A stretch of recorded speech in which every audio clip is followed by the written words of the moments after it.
Well, here we are at the end of another Our Day Summit. We're all exhausted,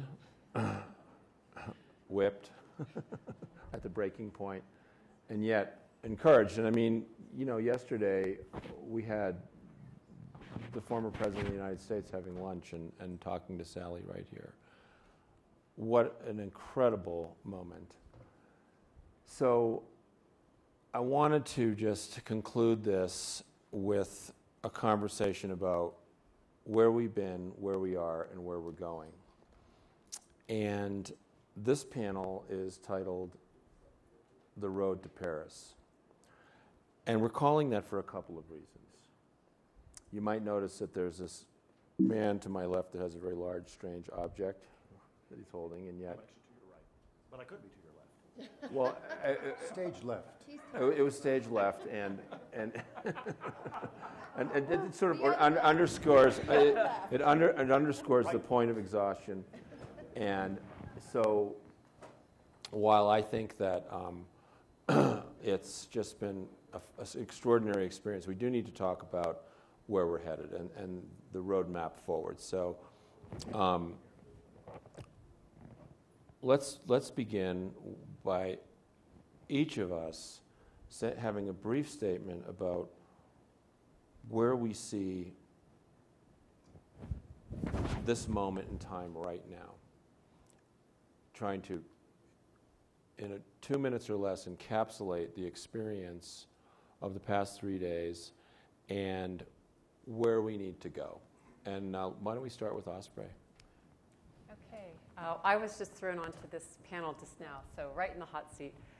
I have to begin by, it's been said a few times, but I really want to thank Sally and Chip again, because you've put out enormous thought and energy and strategy in this incredible summit, and I actually think this is part of the road to Paris. So I really want to acknowledge the level at which you've had us convene and acknowledge that this is part of the solution. So I wanted to say thank you again. So this is a key component of our road to Paris. So, I mean, this has been an extraordinary 4 days. And again, solidarity for all of you who are still here as survivors at this hour with us. And I think some of the things, the key components that have come out of the sessions that we've had here, so we can look forward with them. I think putting a price on carbon has come up several times. Incredible breakthroughs in new renewable energy technologies, new explorations of different types of technologies that we're looking at, the education that is required. We've heard so many amazing solutions and speakers with innovative ideas that we can all collaborate on and go forward with. I think going forward, which is really the purpose of this particular panel, I think we need to look at the fact that, you know, in a few short weeks in September in New York, we do have this opportunity with the UN Climate Leadership Summit, where world leaders, I mean, it's pretty phenomenal, as we heard, the fact that both the president of this country and China and many others are going to be meeting in New York, that this is a chance for us to be out on the streets September 21st and join the People's Climate March, because we know social movements are absolutely key at this point. There will also be a lot of high-level meetings happening in New York. It's another place for our voices to be heard. And then really start understanding ambitious goals that have to be demanded from world governments, and taking a lot of ideas that have happened here and how do we really get them out into the business community, out of the silos of talking to each other. I think that's been another really important theme, that we have to reach beyond our own comfort zone into communicating our ideas and strategies beyond who we're used to talking to. I know for one, I'm going to be really working a lot with women and mobilizing them between now and September, as well as going into the December negotiations, which will be key. And understanding that we're all moving towards Paris. We have to push really hard. We need to understand this is our moment. We're in an urgent situation. There is a window of opportunity, and the time is now. If you ever wanted to really put it all out there, all hands on deck, this is the time. And I think, you know, I've done everything I could, but every day I wake up, and I know everyone here does, and in this room, it says, what more can I do? Because this is the time to do it. And the last thing I'll say, and then pass it on, is I really also want to keep remembering frontline communities and how much we need to tap into frontline communities, grassroots, indigenous peoples who are in the trenches right now. It's not the future, it's right now. And I think we need to keep listening to the voice of indigenous peoples who have lived in harmony with nature for a very long time for their wisdom and knowledge at this point. Great, and actually I'm going to ask Sally because, ladies before gentlemen, and we have been focusing a little bit on the ladies here this week. Well, first of all, before I do anything, there's two people in this room that I want to thank because they have been here every single moment, literally. And that's Sue Ann Taylor, who is over in the corner there. She has videoed everything. And live streamed. And most live everything. streamed. And Barclay Latimer, who has kept us moving and mostly on time. And when we weren't on time, it was our fault, not his. True. So I just wanted to make sure that happened before we all leave the room. So I'm most interested in not where we've been, but where we are and where we're going. And I think Osprey did a really good job of sort of wrapping up or summarizing where we're going on the road to Paris. One of the most critical pieces, however, is, and Tom Steyer hit on this, and there's a lot that has to be done at the political level in every single country by civil societies because the delegates are not elected officials. They are appointed officials. So if there isn't an alignment in these 193, not 190, 193 countries that are coming together, if there's not an alignment with the administrations or the parliaments or the world leaders in these countries, then their delegates to the UNFCCC are going to reflect that. So one of the things that we have worked on in WeCan, and we're all over the world now, our network, is working at that level. That's part of the road to Paris, is really influencing those governments so that the delegates get the right instructions on how to vote. This needs to be done by next March. I can't remember who was talking about that in what session, but this has to happen by next March. Through WeCan, the Women's Earth and Climate Action Network, we are reaching out to women to engage in that process. So that's one of the pieces that's really important. There's also Lima, which is this coming December. And this is a UNFCCC meeting in Lima, Peru, and it leads into Paris. A lot of civil society leadership and organizations are going to be present, including AREI and WeCan, are going to be present, and civil society organizations all around the world, giving a lot of side events that, again, are trying to penetrate into, and I'll say this, the heart first and then the minds of these delegates and the world leaders who also come and have dinners and meetings around the UNFCCC. So that's another piece, and I'm going to be in Lima, and I know these two are going to be in Lima. I think Apparently I'm going to be. you're going to be there. Are you going to be there? I don't think so. Oh, well, we'll have to get you to come. I'll be there in spirit. So that's another piece. So if you're working in any other countries, just keep in mind that these delegates, really, 193 individuals who are getting direction from world leaders, they're going to be the ones that are going to check off on this agreement. And so they're a critical piece to this. The other thing is that there's a deep undercurrent, I would say, also in civil society that, and this gets into social movements. I think that we're probably going to see some other, how do I want to cast this, some other organizations, some other innovations around setting the template, setting the energy for going into this critical moment. This is a tipping point for humanity. But it's not the only one. It's not the only one. But it's the biggest one because governments have to take this on. We can do what we're doing in renewables, new tech, policy, et cetera, carbon tax, global carbon tax is a great idea, but governments also have to get on board in order to get a timetable moving. So, and then I'm not going to talk about this, but Earth's Call, which these two gentlemen are involved in, is a whole nother piece of setting the energy for humanity going into these critical meetings. So that's where I see the shift. The shift has got to take place here and at the grassroots and at the highest level of influence. And what happens, that's called social change. And I call it the sandwich effect of social change. Because when you have pressure coming from both places, this is where you will end up. And that's where we need to be. Thank you.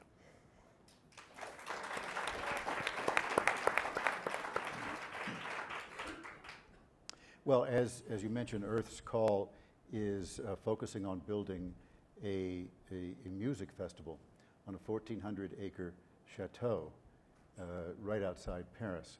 And we hope it will be a rather grand event over a course of 4 or 5 days. And first of all, I would like to thank you and Chip for asking Michael and me to come here and to share this extraordinary event with you, and for offering the support of AREI to what we're trying to do. It's terribly important to us, and we're enormously grateful for that offer. Now, what we're trying to do with this festival is achieve a different way, a different avenue of understanding and reaching people than talking and working through rational means, because there's so much noise, so much dissonance going on, and sometimes the words don't really break through to people. We're reaching out to anyone who would like to come and hear some magnificent music.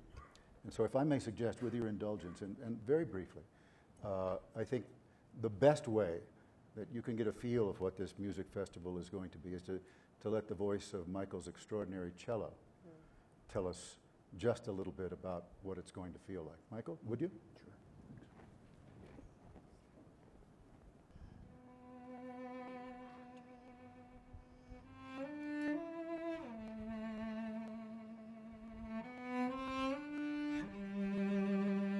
Sure.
May I just say one further thing before I turn it over to my good friend?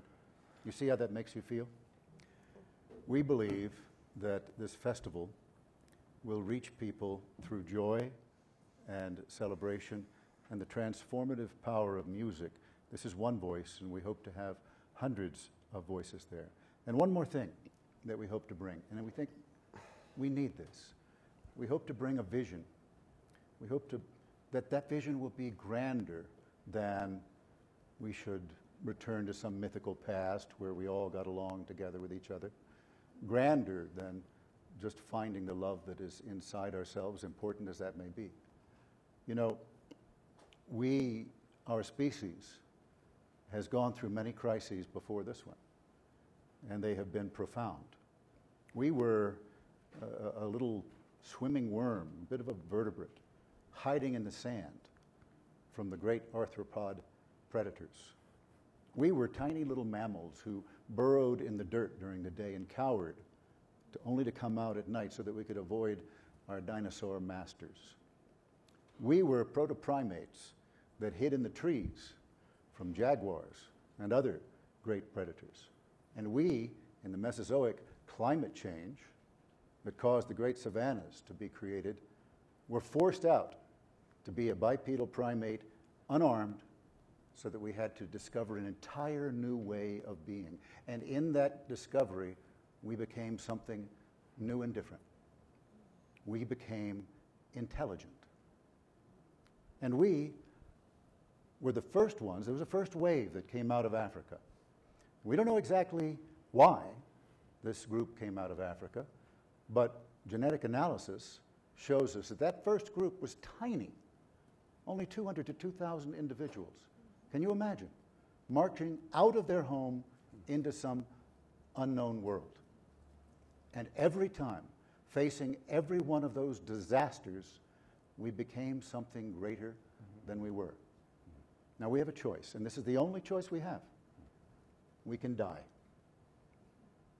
And that will be very easy. All we have to do is just keep doing what we're doing. Or we can become something different, something better, something greater than we are. We are nature's extraordinary experiment, not just in intelligence, but in mind, in consciousness. And nature has put a lot of resource into this experiment. And we are now at the crucible, where we will either become what Teilhard de Chardin, the great priest philosopher, called the noosphere, the mind of the planet. And we will either be part of the planet awakening, or we will die. And that is the choices that is before us. And so let that vision be ours, of a planet awakening, and let music open us into that door. That's what we hope this festival will be.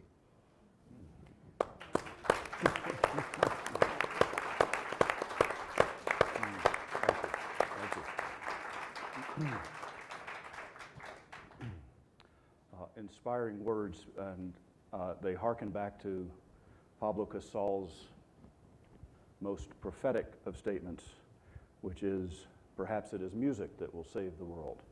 And he probably said that 80 years ago, 90, and he couldn't have imagined where we are now. Nobody could have imagined it, right? History couldn't have imagined where we are right now. So the end game that we're in is the beginning, right? But in order to begin anew, we have to complete the arc, that arc of the universe that Dr. King spoke about. And it's still arcing. The illusion is that it stopped, right? But in truth, it's our job to finish that arc and extend it so that we can, in a sense, open our hearts, metaphorically, and fly as the birds fly together. The people of the world we have to live together. Right? And the good news is that the crisis that is clearly here and that's been addressed from so many vectors these last now almost 96 hours, are all these highly legitimate ways to address the crisis, right? But we need to find a way to bring it all together. And the easiest way to bring it all together is through the music, because that's one thing that everybody can agree on, right? And if you don't like this particular type of music, then we got that type of music, right? And so our job as the architects of the music is to make sure that we design build a platform so that everyone can come together and experience the good vibes and bring their action plans, not ideas. We got the ideas, right? And I dare say we've got the inspiration, but now we need to cook it together. So if we could, I just want to bring everybody into the chateau, okay? So once upon a time I was trying to get out of Italy, and the next thing I know I end up standing in front of a chateau 40 minutes from downtown Paris. And the owner of the chateau, in essence, says, it's yours to do whatever you would like with the grandest musical vision you can possibly come up with to basically transform the world. So I thought for a second. I thought, well, what would you do if somebody offered you a 1,400-acre estate and chateau 40 minutes from downtown Paris? And this, by the way, is before I knew anything about COP21 in Paris in December. I learned about that from Chip and Sally. Okay? So I got back to LA and I was kind of pondering. I think, well, what would you do? What's the frame? And I remembered that back in 1949, Albert Schweitzer came to Aspen, the only time he came to the United States. He came here, thanks to Mr. Pepke, and said, hey, what if we created this festival and institute and we used the music to drive the conversation to make the world a better place? Right?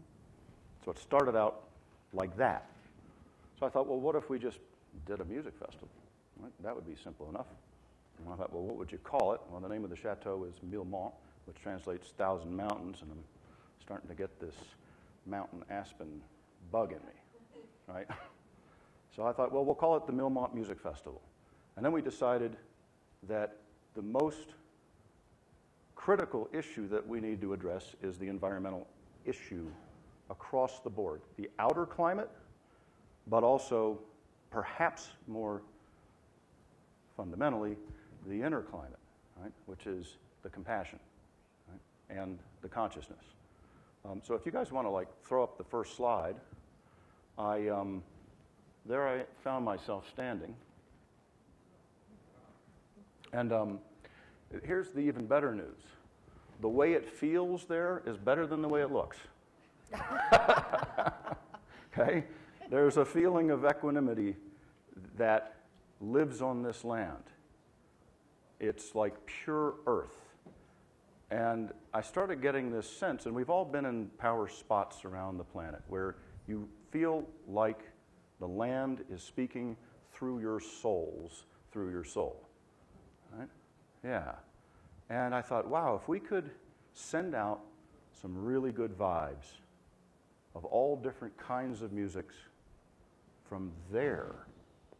Yeah, and the key is really, if I may say, it's to listen, right? Yeah, the key is to listen. The key is to not be afraid of the silence. Do not be afraid of the silence, right? Reside in the silence. Seek refuge in the silence. Shh. That's why Miles Davis was going like this. But it was a plea, okay? And it's a plea now. And it's not from me. It's not from Chip. It's not from Sally. It's not from Forrest. It's not from Osprey. It's from the earth, okay? So the festival is starting to reveal itself, and I'm thinking, great, we'll get some really dedicated folks together, and we'll have a good old-fashioned powwow for 5 straight days. And by day, we will have our day-like symposiums with the added distinction that they will be tunings. So we will never start a roundtable dialogue from anything other than the deepest silence. which will then be followed by music that we will specifically design for each of the themes. We'll then have the conversation from the heart. We'll then go back to the music that's been designed for that particular conversation, and then we'll fall back into the silence. So in musical terms, that's like a harmonic. So then we start building these harmonics by day in all of these different vectors of conversation, and then in the evening we'll have larger tunings, which are like concerts, right? So, and the musicians that are engaged in the concerts are very much like the folks that have been here in attendance.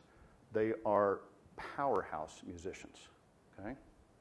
And when they sound their instruments, they, as Beethoven said, they seize you by the throat, right?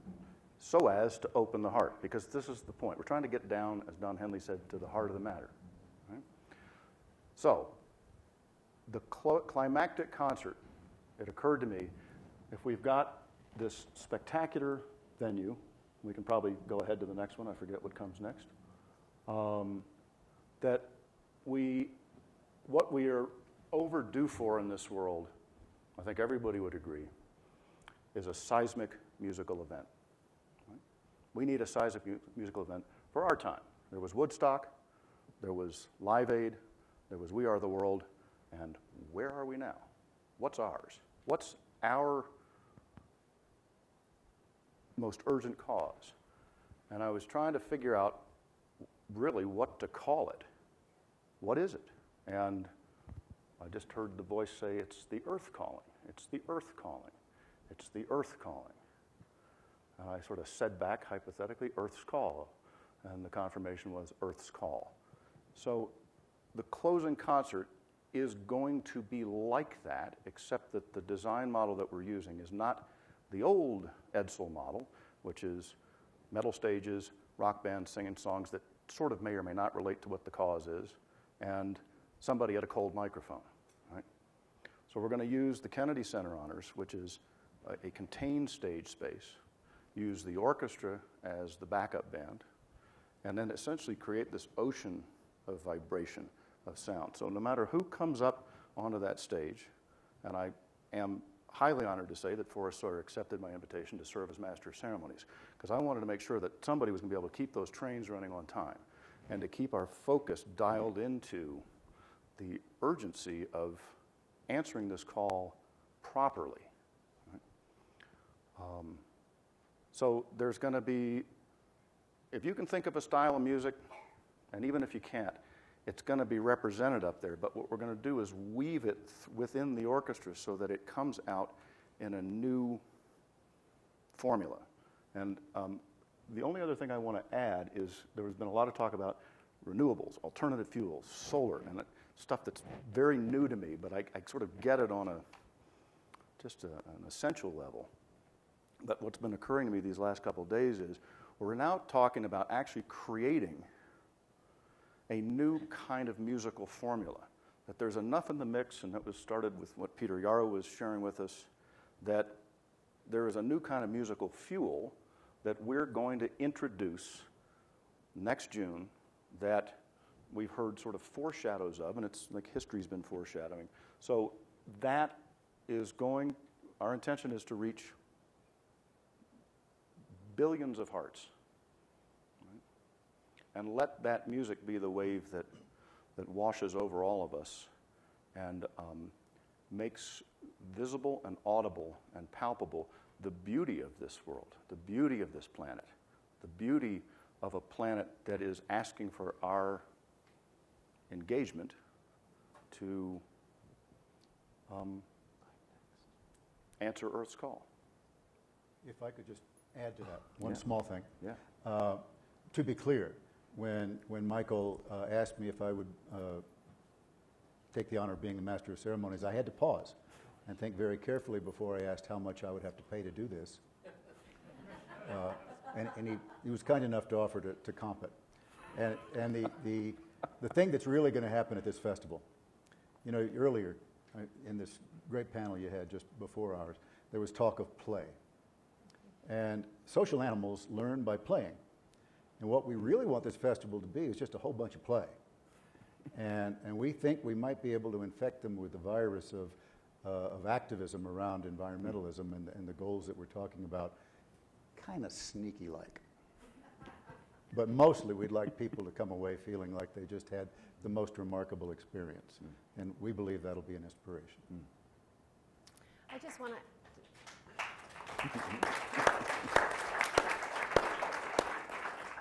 I just want to follow up on what Forrest was saying earlier about how humans have evolved. And how we're evolving now is not physically, we're evolving through memes, which are collective consciousnesses. And there are many on the planet. And the work of a man by the name of Don Beck and a book called Spiral Dynamics, I would encourage you all to read it because it really is illuminating about how human consciousness develops. And the thing that intrigues me the most about what Michael and Forrest are doing and that we're going to get involved in is that this is an opportunity for humanity, and I understand this is going to be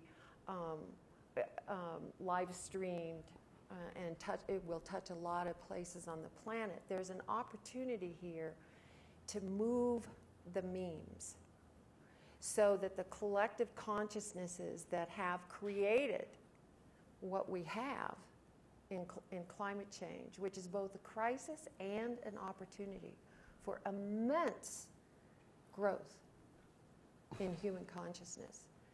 And part of that is vibration, because everything is energy, and this is a vibratory event.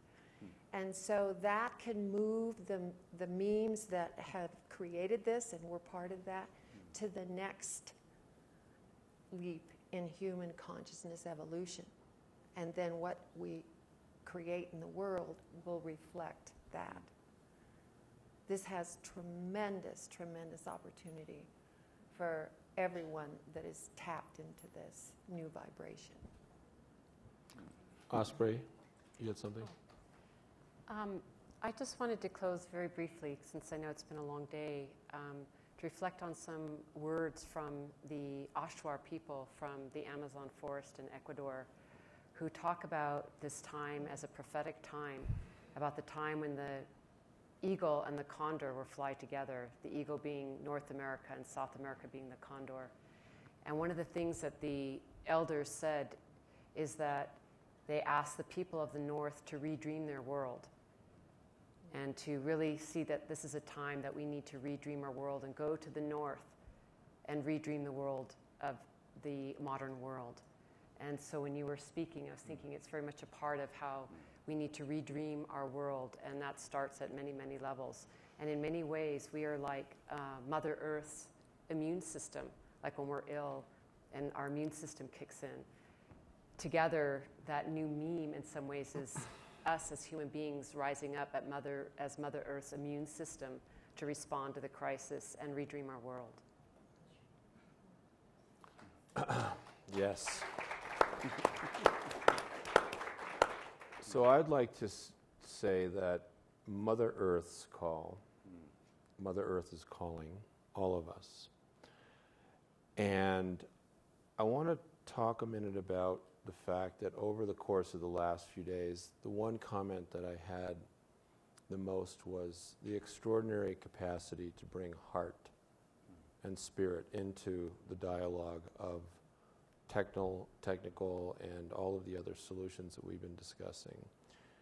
And I remember in the movie that was shown last night or the night before, the part of the heart, and that the heart was 1,000 times signaling more than the brain, in fact, even though we think maybe it's the other way around. And that when I met Michael, and I heard his extraordinary music and began to understand the context, that the clairaudient portion of what needs to have come now, the tuning of the planet, we have clairsentient, we have clairvoyant, but we also have clairaudient. We have, and President Xi Jinping will meet in New York City at a climate conference, and that President Clinton will hold his Clinton Global Initiative, and that we will look forward to the leaders meeting in Davos on the road to Paris, where we will help Michael, we will bring climate and energy through some of our other colleagues into the dialogue at Milmont with an eye towards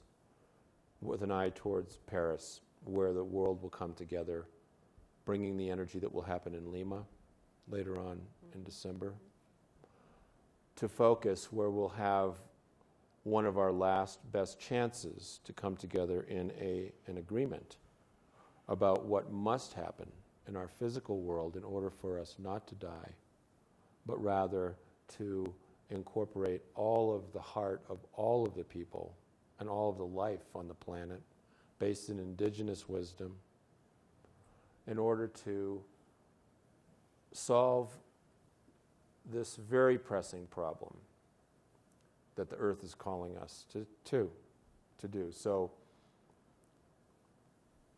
I invite everybody here in the room, everybody that will see this on the internet, to step up now and come together in a focused, collaborative